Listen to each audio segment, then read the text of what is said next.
Welcome back. I wanted to explore some more posts. The first one comes from the RBI subreddit and was uploaded by user Doing OK on March 16th of 2022. Buckle up, this is a weird one. Since me and my husband have moved into our apartment 8 months ago, I've been finding random blood splattering on the walls, cabinets, and floors around our toilets, and once even on our bathroom mirror.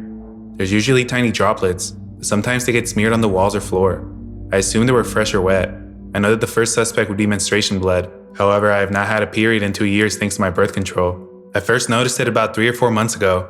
I've asked my husband about it, and the first few times he would tell me that he had no clue where it came from or how it got there. But after I would clean it up and new ones would appear, I kept on asking him again and again. Eventually, he told me that sometimes when he blows his nose bleeds, and it could be from that. I partially accepted the answer.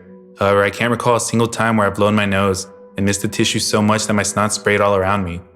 Also, I mentioned to him that your nose is not supposed to bleed when you blow it, and maybe he should see an ENT to see what's up, but he refuses and says it's fine. So the cycle continues.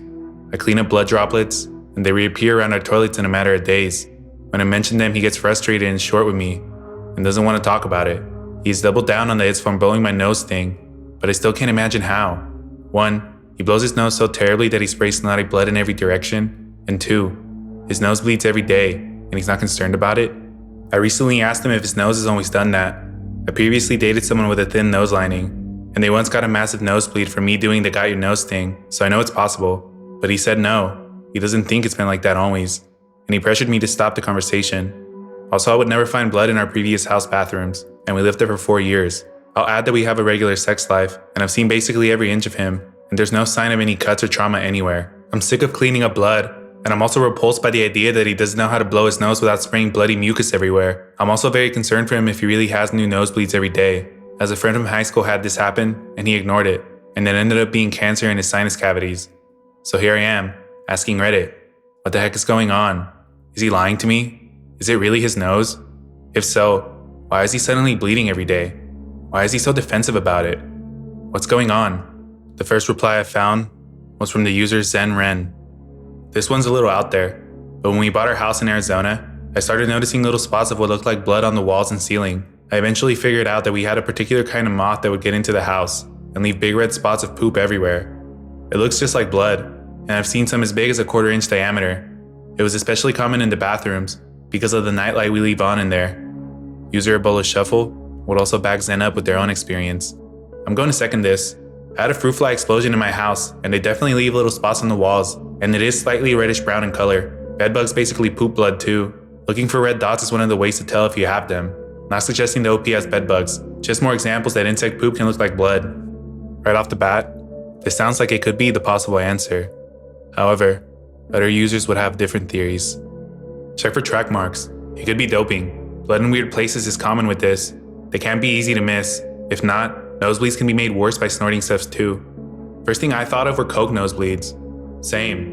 When I got sober, I realized there were squirts of blood from my syringes everywhere, even the ceiling. And me. I used to have bleach spots on everything, from cleaning needles out in the earlier days of my addiction. And these drug theories would go on for some time, but the OP would eventually address them in a later edit. Edit to answer some frequently asked questions. Yes, we have pets, but the blood shows up only in bathrooms, including in the guest suite, where the pets are not allowed ever. Those rooms are closed off. No blood anywhere where the pets are allowed. I am in control of the finances, and there's no money missing ever. Both our direct deposits go into our joint account. He has a credit card, but the only checking account he has is our joint one. He does have hemorrhoids, but so do I, and I've never gotten blood anywhere but the toilet. He gets medical anxiety, and this could be why he is defensive, because he should probably see a doctor.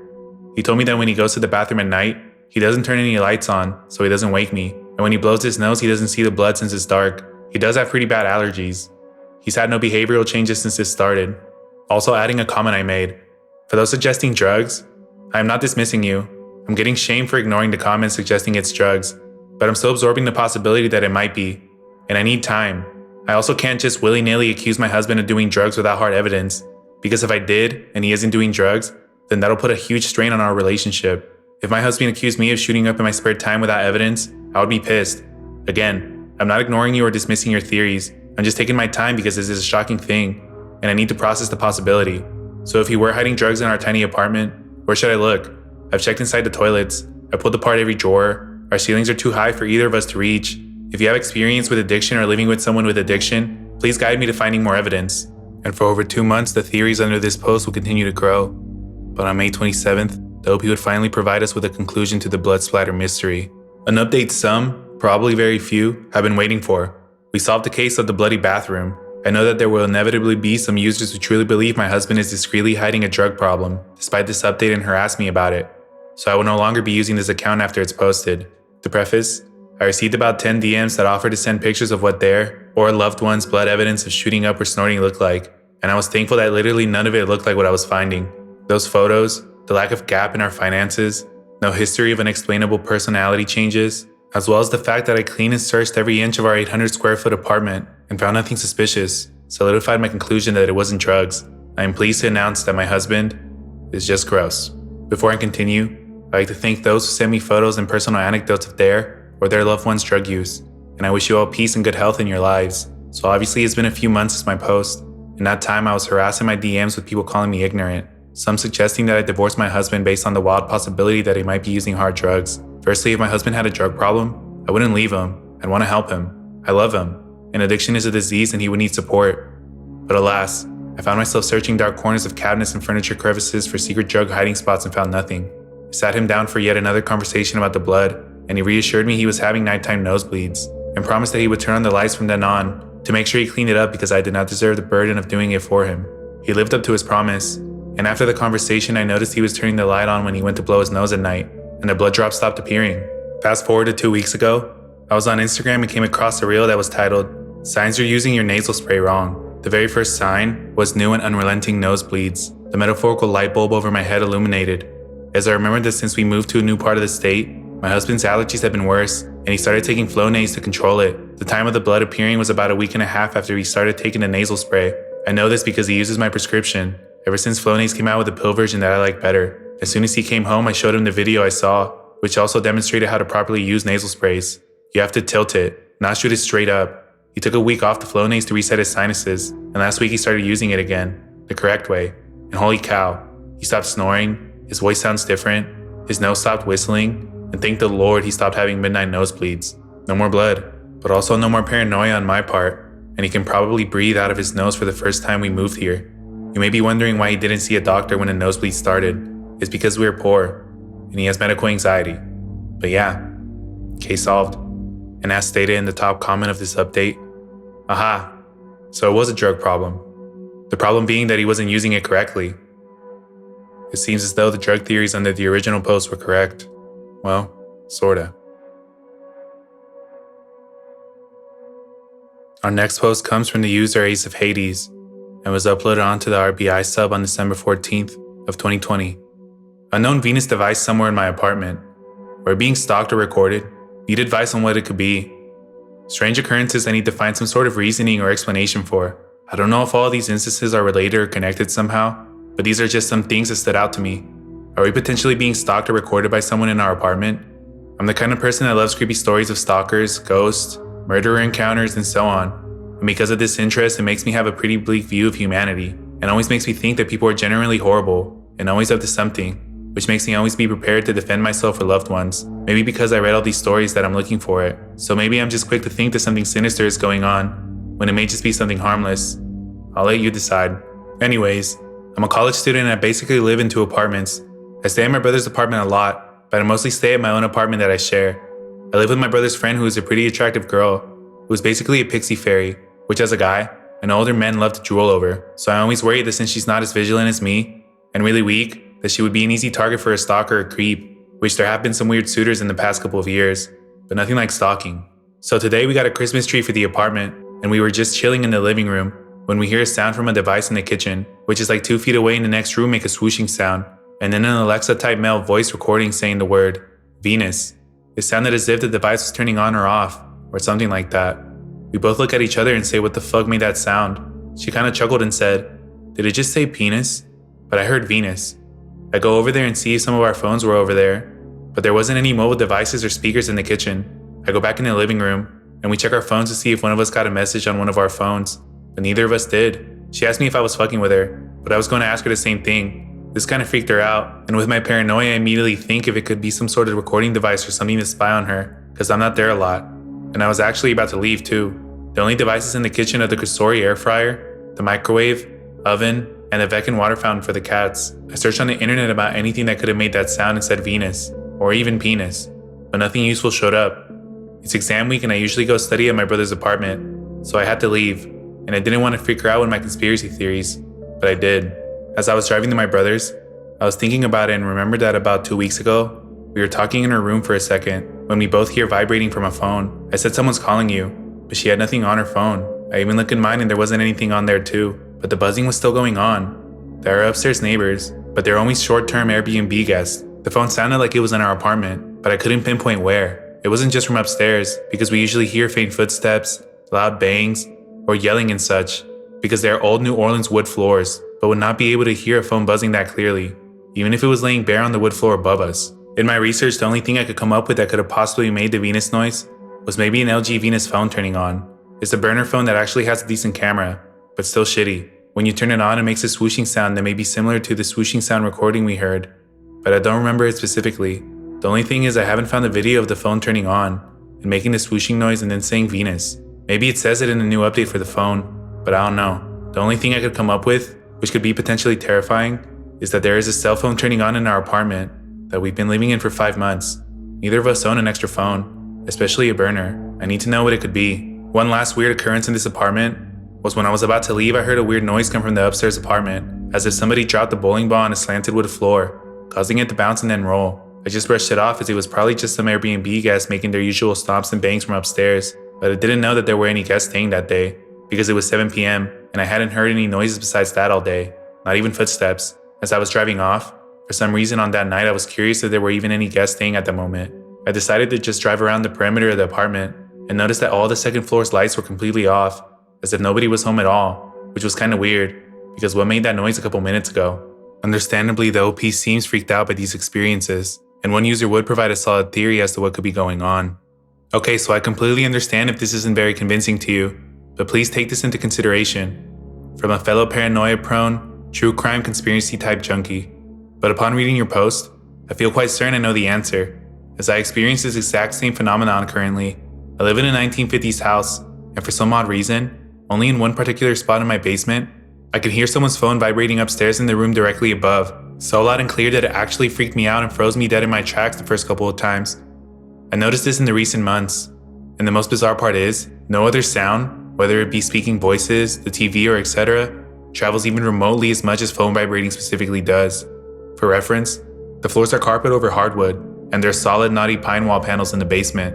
Not sure if this could be contributing to the sound carrying, but I recall mention of an older structure and wood flooring in your situation as well. I bet money you were indeed hearing a phone vibrating upstairs, despite very possibly not hearing other types of sound carrying nearly as much, or at all, because I've concluded this to be the case for me.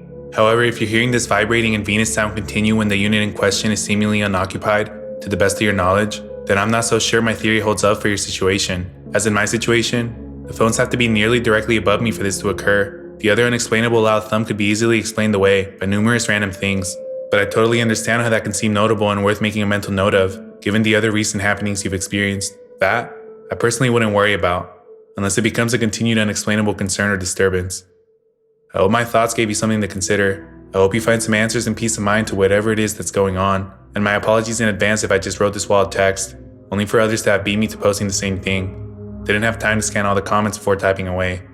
This comment would get a reply from Ace of Hades, and a conversation between Ace and other Redditors would also begin. No, this was helpful. Obviously, I believe that all these instances are separate, but since these are things that have stuck out to me recently, I left it up to y'all to let me know what y'all thought on the situation, and how these things can be explained without saying someone is living in my walls. I'd prefer not to think that, but if that drives me to dig deeper on this issue, I will. Do you think it's possible that the prior renters of the Airbnb left a phone, and it's just in the right spot to echo into your apartment? Maybe they left it on accident, and it wasn't worth going back for, being a prepaid burner, or even on purpose if it was a burner involved in a cheating partner situation or something. Maybe, but I wouldn't hear the Venus thing from a phone being upstairs. I'd probably hear the buzzing if it's in the right spot. In a later edit, the OP would provide a small update, but unfortunately it still didn't have an answer to what could be happening. Update 1. So it also just dawned on me that all these occurrences only happened at night, right before I was trying to, or about to leave the apartment. Every single instance involved me in some way telling her that I'm about to head out for the night. Just another detail I just thought of. Could be coincidental. This revelation could imply that somebody is stalking the OP and their roommate, choosing to spy on the girl whenever Ace is gone. But despite Ace being a very active Redditor, we did not get a full update for about half a year, although rather than provide answers, Ace's update post would only raise more questions. Venus Noise possible stalker update. Found something disturbing that is messing with my head. Hi everyone. So I posted a while back in December trying to identify some strange things that have been happening in my friend and I's apartment. You can view the original post here. So since my last post I have done a few things. I searched every crack and crevice in the apartment and came up with nothing on anything out of the ordinary. I purchased a hidden camera / bug detector and searched throughout the house and didn't come up with anything. I sleep within reach of not one, but 2 guns in 2 different rooms, just in case something were to happen. Now we were presented with a wait and see what happens kind of situation, and then acting accordingly from there. For the past month or so, everything seemed to be fine, nothing out of the ordinary, and eventually forgot about the whole thing in general. Then, we started hearing a weird noise outside that kind of sounded like an intermittent buzzing or hum towards the back of the house where the bathroom window is located. Houses make weird noises all the time, so I told my friend not to worry about it because there's nothing in that little alleyway on the side of the house besides overgrown plants and an air conditioning unit. A couple days later, I was smoking a cigarette at night when I started thinking about what it could have been. So I go around the house to check it out. When I turned the corner, I saw a metal bench that wasn't there a couple weeks ago around the time I made the first post and checked the house inside and out. A bench is no big deal, especially when you're renting a house. The owner is gonna have some shit without you knowing. The thing that weirded me out was where it was placed. When there are a ton of places it could have been put, it was intentionally put right up against the raised house, right under our bathroom window. I took a picture of it because something about it rubbed me the wrong way. Here you can see the picture of the bench. The thing that weirded me out is that when a grown man like me stands on it, you're at the perfect height to try and sneak a peek through the tiny cracks in the bathroom window's old curtain. When I could see through the cracks, I felt a knot in my stomach. Both of us get a strange feeling whenever showering or using the toilet, as if being fully exposed. I don't know if that's why, but it could explain some of those feelings. I immediately sent a pic to our landlord, and they said they don't own that bench, so it must have been left from the previous tenants. I knew that wasn't the case, because the bench wasn't there in December when I did a whole sweep of the house. This really creeped me the fuck out. Who was going back there? And how did somebody place a whole bench without us even knowing? We literally never go back there. My roommate has never even seen the side of the house, because there's nothing of any interest besides the air conditioning unit and a couple of windows.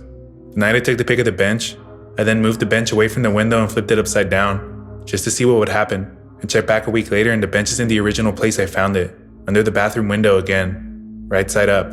Fuck that. As of a couple days ago, we immediately set up cameras on the exterior of the house. We covered the door, the whole front porch, and the driveway on the side of the house where our cars are. That also has eyes on the entrances to where the little back alleyway can be accessed. So we can now see if someone's walking back there at night, because the motion sensor floodlight that lights up the driveway does go off in the middle of the night on the most random things. I stay up late, so I only see it turn on. But I figured it was just squirrels, rats, or even just possums. But the alleyway can also be accessed from the street by jumping into the neighbor's yard, and then jumping the next short fence that separates us from our neighbors without being seen on camera. Now it's just another game of wait and see. I really fucking hope this is a weird coincidence, because this is just fucking strange. If there's actually a peeping Tom or stalker, or hopefully not something worse, then I'm grabbing my gun and going after this person myself. This is nerve-wracking, just waiting to see if the worst case scenario is going to play out. At this point, the tone that Ace of Hades uses towards the situation is noticeably changed. Contrary to the first post where he sounded more confused and curious, here, at least in my opinion, Ace sounds more aggressive and amped up. Understandably, of course. While we haven't necessarily confirmed that there is someone peeping on Ace and their roommate, the sudden appearance of that bench that is just the perfect height for someone to see into the window is terrifying. One user by the name of Randall the Rocket would provide some useful advice on how to deal with a possible peeping Tom. As someone who has caught a peeping Tom before, here are a few tips I can think of. 1. The problem won't just magically disappear.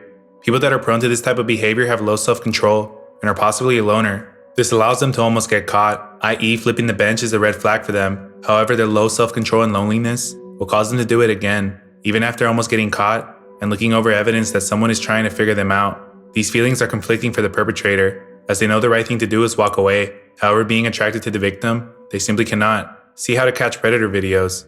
When the perpetrator is caught, look at the fear and regret in their eyes. These kind of people are generally lonely cowards. 2. This is probably someone who has unsuspicious access to your home. It's hard for someone who lives far away to pull off repeated attempts at voyeurisms. Try imagining pulling the crime off from the side. If the victim lives far away, they have to move through the entire neighborhood without suspicion. They would have to find a way to park the car or bike they use for transfer for an extended amount of time. In order to meet their goals, they could be hovering in that alley for hours, which is hard in a neighborhood in which they don't live and have no access to parking without other people getting suspicious of new vehicles around. Take that from a viewpoint of someone who has access with an excuse if they get caught. Your landlord, if challenged, can just say they were doing maintenance, or the neighbor can say they were just outside for a smoke. This gives the perpetrator plausible deniability if they're planning this out. 3. Don't let them know that you are looking for them until you've gathered evidence. I know it's on your mind right now, but it's not the time to go asking questions about benches. In my mind, you've already messed up by flipping the bench and mentioning it to their landlord. If the perpetrator is the landlord, now you have to depend on his inability to control himself to catch him now. This is going to be a hard pill to swallow, but if you let the perpetrator get wind that you are coming, there may not be sufficient evidence to convict them, which could lead to you being stalked and give them motives to do something more dangerous. I'm not trying to scare you, just trying to get you to some of the gravity behind the situation. Don't talk openly about what is happening. The perpetrator could be closer to you than you think. Remember, you're essentially hunting a human that's been hunting you. Are you acting more intelligently than they are? 4. Prepare for the results of your action. Are you going to try to catch/convict them or make them stop? Are you ready to go to court and face someone you may know? Do you want them to just stop, or are you looking for a criminal conviction? Do you have money to find a new place to live? Can you stomach living next to a predator if they don't get convicted, or are still in the area after the incident? I believe you have every right to make this stop. Just don't get your ducks in a row beforehand, and know your goals. And 5, fight the fear. You're scared, but remember you have the advantage. If you're trying to make this stop, be loud. Make it obvious that they're not welcome. Yell it to attract attention to them. Be obvious. The perpetrator could make excuses, such as they couldn't have known that I was there, or they were outside by mere coincidence. Any excuse to justify coming back to re-offend you. They aren't trying to admit they were caught. The criminals always think that they are the smartest person in the situation, and can't get caught. Okay, now we can cover things that make it hard for predators to move around your home. Hidden cameras. Get a hidden camera to cover the area. Just know that there could be a person stalking you, and could be watching you put it up. Don't assume that you're smarter than your stalker. Your advantage is not having to hide. They sell hunting cameras for cheap that take pictures on motion detection. Be sneaky with your reconnaissance actions. Operational security is paramount to success. Animals.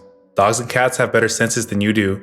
If you're not a fan of owning a pet, find a stray cat. Feed it at night, pet it, and put a bell around its neck. You're doing good things for the cat, and also it's going to go up to whomever is around your home. For pets and food, jingling that little bell. There's nothing more funny than having a fully grown man run from a little cute jingly bell cat to avoid suspicion. Dogs will sense the movements outside of your window and bark, especially little ones. Passive obstacles. Put piles of leaves/garden hoses or little things to trip on outside of your home. They are trying to be quiet. When on approach, they may accidentally step on a leaf pile, which is an unmistakable noise. When spooked, the person has to run from your home while trying to be quiet and avoiding obstacles, while not looking suspicious. All of that adds to the evidence for court you are trying to collect. And lighting. Light from a window at night makes it a one-way mirror. If you think someone is outside, it's definitely counterintuitive to shut off the light. I mean, it's what makes us feel safe. However, when you do, you will be able to see outside that window. You could get someone to bait them in and shut off the light and look outside. You can probably catch them if you're quick enough, but I realize this is scary for anyone. Get a motion or switch light that's brighter than your indoor light, which will reverse the refractivity of the window and make it easier to see someone standing there. This will deter the offender, and it also has plausible deniability. If there's a bench out there, you're just being nice to the person using it, so they don't have to smoke in the dark, of course. In conclusion, don't take my advice as legal counsel. Definitely alert the police at some point. I am not a lawyer, just another bored Redditor that is looking for a new community to join, and was suggested I come here. I want to help you in the community, and I apologize for the long workup. The OP did reply to this comment, seemingly taking the advice from this poster, but after some time, Ace of Hades would stop posting completely. Many Redditors would constantly check for updates, even now 2 years later, and upon checking myself, I could not find any activity from Ace anywhere. While many would call the story fake, there were a large number of comments expressing their concern for Ace, some even theorizing that Ace of Hades may have passed away. Whether or not this has something to do with the possible stalker is completely unknown. Well, what happened? I gotta know how this ends. The fact that the OP has been inactive for months is incredibly concerning to me. Hey, are you okay, OP? No need to update anything if you don't feel like it, but I hope you're at least okay. A lot of people are wondering the same thing. Best of luck out there. Hey, Ace of Hades, are you alive? A one-word answer would suffice. Just worried is all. Despite many more comments like these, the OP's account would remain silent. It's possible that this was all a fake story under a throwaway account, but personally I believe the story was legit. I don't know whether or not the OP is dead or alive, or if this situation or something completely unrelated led to their untimely passing. Maybe the OP began a legal process and has been unable to speak on the situation, but it is eerie how they stopped posting right around the time they would have potentially confronted their peeper. Whatever it is, I hope Ace of Hades is okay. Get ready, because this rabbit hole is pretty deep. A Redditor by the name Drunk Priesthood went onto the Internet Mysteries subreddit on November 10th of 2022. At the time of this recording, the post is about 7 months old. In their post, Drunk Priesthood talks about how they may have stumbled upon some kind of cult. These are his findings on the religion of light. Murisgata and the religion of light, a strange religious rabbit hole. Alright, so probably a year ago now, I stumbled onto something strange. I'm not even sure how much of it is a mystery, to be honest, but it's weird, and I thought this sub might be interested. I majored in religious studies in college. I learned about a religion called Manichaeism. Manichaeism was found a few centuries after Christianity and became popular along with the Silk Road. By most accounts, the religion ceased to exist some time ago, but I've heard from a few reputable sources that there may be 1 or 2 temples remaining in China somewhere. I decided to do some Googling at one point to see what I could find on any form of modern Manichaeism. That was when I stumbled on this website. The website Drunk Priesthood provided is fairly simple, and the welcome message reads like this. Welcome to the official website of the Central Manichaean Temple, which primarily represents the Manichaean faith in Iran. If you visited the site in previous years, you will have noticed a lot has changed. The site's main focus is on the Holy Gospel of the Blessed Prophet Mani. Manichaeans practice a monotheistic religion, revealed to the Holy Prophet Mar Mani in 2nd century Babylonia, emphasizing the spiritual liberation of all humankind. Religious history is viewed by Manichaeans as a perpetual series of revelations to diverse people across the world. These revelations coming in the form of divine messages, who provide the pure teaching and the divine knowledge required to liberate the souls from the illusion of matter. These divine messengers are all facets of one author, who were sent by the Father of Greatness. Manichaeans look forward to the final and full revelation of the third messenger. The third messenger, also known as Isgada, continually seeks to awaken souls and bring them to the kingdom of light, an eternal realm beyond the physical universe. Each divine messenger sent by the Father of Greatness brings the pure teaching of the one true God within the culture in which they manifest. The central message is, worship God who is outside time and creation, cultivate virtue, remove vice, and put aside worldly attachments. To me, this doesn't sound much different than many other religious sites, but the OP would provide their own analysis that would reveal some more information about this group. At the time, this webpage included a link at the bottom for an English section, alongside Spanish and Portuguese. Clicking it led to a site that looked very much like the Spanish section does now. Although since I don't speak Spanish, I can't say how similar the content was. I started to realize that this was some sort of revival group, and in no way a continuation of the original Manichaean church, as it claimed to be. Things just got stranger when over and over I saw references to people such as Murisgata, Brother Joseph, and Abbot Charles. I went back to the homepage linked above and read closer and found this. Recently, various spiritual communities affiliated with the Greater Manichaean Church merged as one. These included the Kingdom of Light Church in Indonesia and United States, Church of the Kingdom of Light in Iraq, Manichaean Orthodox Church in Iran, Old Order Manichaeans in Iran and the US, and a United Manichaean Church in Iraq, Iran, United States, and Uzbekistan. As far as I can tell, none of these organizations exist, and that was weird. I started Googling the names I found, especially Murisgata, as that name came up quite a bit. I found that Murisgata is supposedly the third messenger of the religion of light, which apparently comprises several religions including Manichaeism. Here's the Murisgata website. Among the religions that are supposedly associated with Mur is the Assembly of Mishkanim. This is their website. From now on, I will be calling Murisgata MI, and the Assembly of Mishkanim AOM. And again, we are led to a similar looking website to the first one we looked at, with what appears to be an image of Jesus Christ. I downloaded the image so I could reverse search it, and the JPEG was titled Savior, which I thought was something small to note. When I reverse searched the Savior picture, Google pulled up the image, as well as similar ones, which show that the original image could have been a picture of Jesus Christ being tempted by the devil. This site states that the Messiah they follow is Yeshua, which is Hebrew for Jesus, although they do not necessarily identify as a branch of Christianity. Their frequently asked questions section would also provide more insight into this. Questions about Buddhism, Christianity, the Torah, and Judaism are all asked, and like the OP said, it seems as though the AOM is not a sect of any of these religions, but rather comprised of a mixture of similar pillars of belief. The original post continues. It is more difficult to find reference of MI in this website, but check out this section and the frequently asked questions. Who is Mar Melchizedek? Sometimes referred to as Archangel Metatron, or as the Divine Messenger MI, is the earthly manifestation of the Father's Word. He appeared in the world on February 21st of 2012 in Nepal. He taught the communities of the religion of light for several years, revealing many things previously unknown to these religious communities. He paved the way for the current generation of believers. The AOM who follow Yeshua honor him in their obedience to the teacher of righteousness in the form of Mar. An AOM member who cannot be obedient to Mar cannot be an AOM member in this area. The divine messenger appeared again by the name of MI, and as of the year of 2020, he began combining various spiritual communities within the religion of light under a single covenant in fulfillment of a prophecy that has taken place in our own day. I googled the AOM to try to find out if it's any kind of genuine religious movement from any point in history, as the Manichaeans were. I did not find anything from reputable sources, but I did find this website. This website's design is very similar to the previous ones, and it's very possible the same web designer could have built each one. The website again is simple, and it does appear to be actively posting daily bread posts that offer daily prayers and quotes. But according to Drunk Priesthood, Thomasine Christianity was another religious sect that no longer exists. They used an old gospel which did not make it into the Bible, called the Gospel of Thomas, and to my knowledge were Gnostic in nature as was Manichaeism. I have not found any reference to MI on this website. However, in several places it says that the Thomasine community is officially known as the AOM province of Mar Thama. We are a province of the AOM, so they must be affiliated with this MI character. Last but not least are the Jehovah Faithists. Faithists are another legitimate religious group, the one that still exists in its original form, and are believers in the WASPI Bible, which was supposedly revealed in the 1800s. I don't know much about it. The Jehovah Faithists are associated with the religion of light. Here's their website. But Drunk Priesthood would provide plenty more information.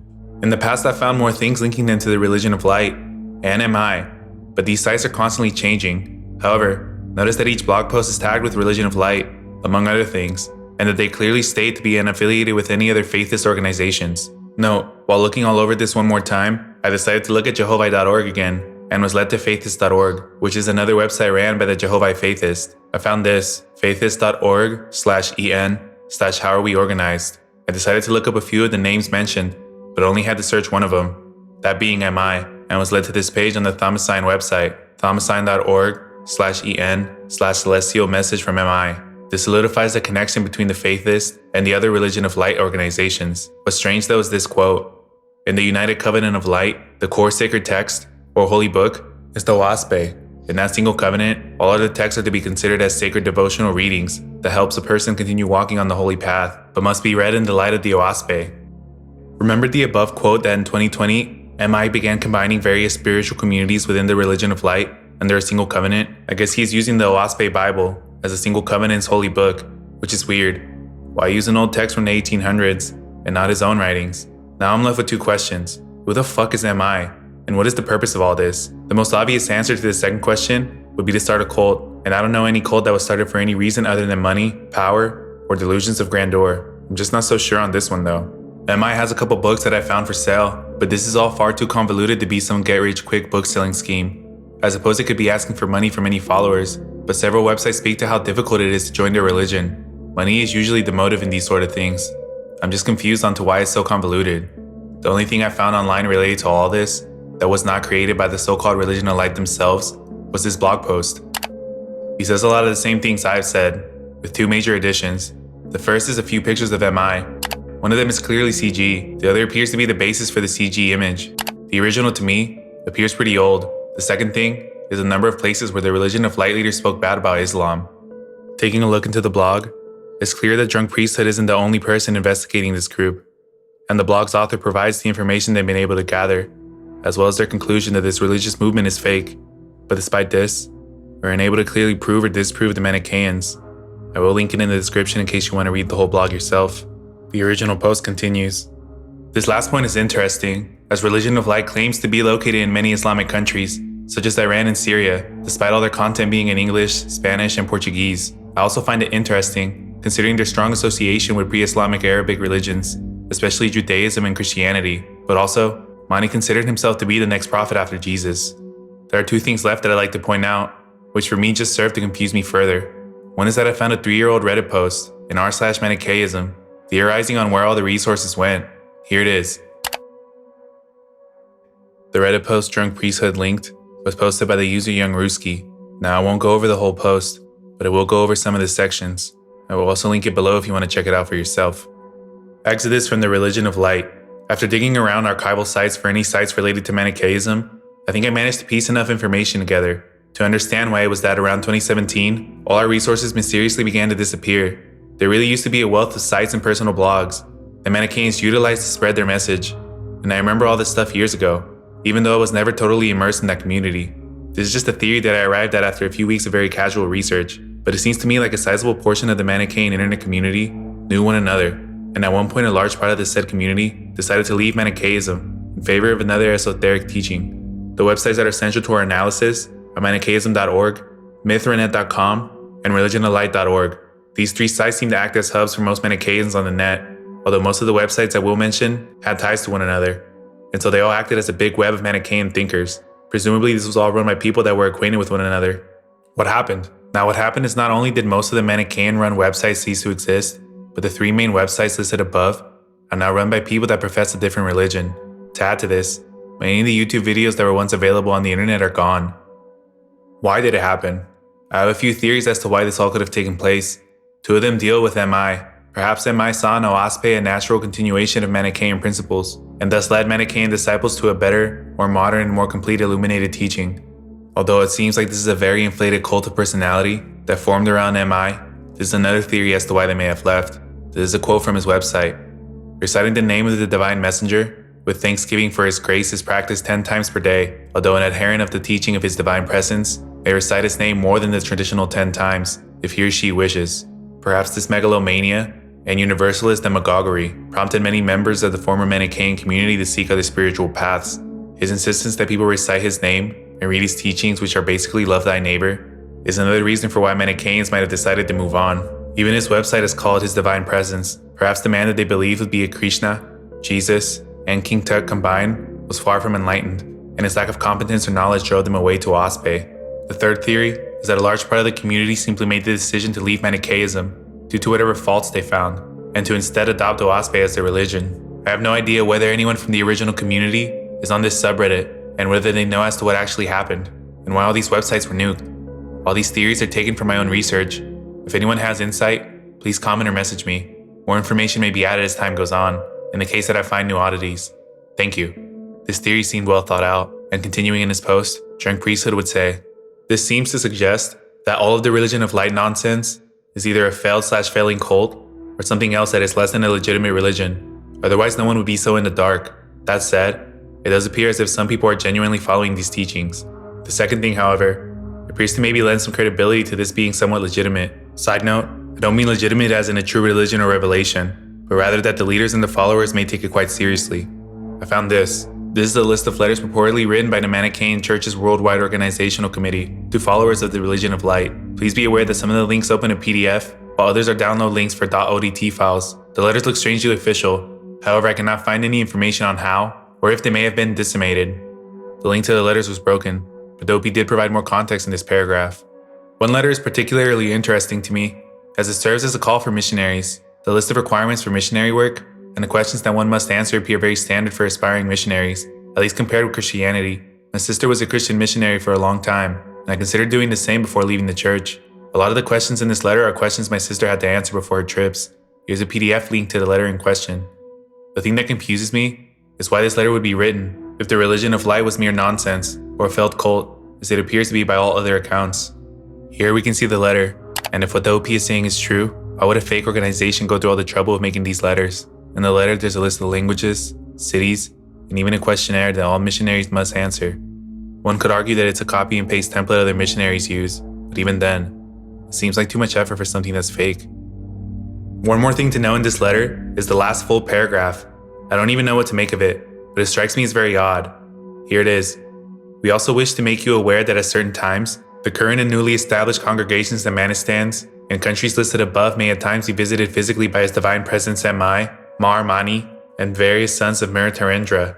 As such, the elders will expect you to dress and act appropriately, always with due respect. You would be expected to do this regularly outside of their presence, but to be especially mindful during one of the special visits. There is a very high level of trust that must be developed and maintained before you're permitted to work directly with any of these individuals, unless they already know you. After reading this section, I don't think it's unreasonable to expect members of any organization to act respectful around the higher-ups and conduct themselves in a proper manner, even when not around the leaders, as they represent the organization, and anything they do could reflect back onto them, whether it's positive or negative. Personally, I don't think this is too weird. Maybe the wording, but the idea is relatively normal. Drunk Priesthood would wrap up the post like this. Okay, sorry if this got too long. There's honestly so much more I could write about, such as the many people named on these websites with the surname Terendra, as well as an entire other religion within the whole thing called Terendrism. There's also a ton of WordPress blogs associated with all this. I once read one from a supposed nun of Manichaeism, as well as several from people named Terendra. It's an insane rabbit hole when you dig deep. With that said though, I'll cut it off here by saying that my two main questions still stand in my mind. Who is am I? And what's the point of all this? The point of it could very well just be money and power as a cult, but there's so many smaller questions that I still want answers to, merely out of curiosity. Even if nothing nefarious or all that mysterious is going on, it's interesting to me, and I'm going to keep looking into it. If anyone is interested in looking into all of this with me, please do let me know. Last thing, several of these websites have contact forms. I have not reached out to them, and I don't know what will happen if you do. Clearly, this is only the tip of the iceberg, and this movement is, or at least was at some time, active. Given that some of these websites are still uploading at the time of writing this, I would say that someone somewhere has got to be managing, or at least monitoring them.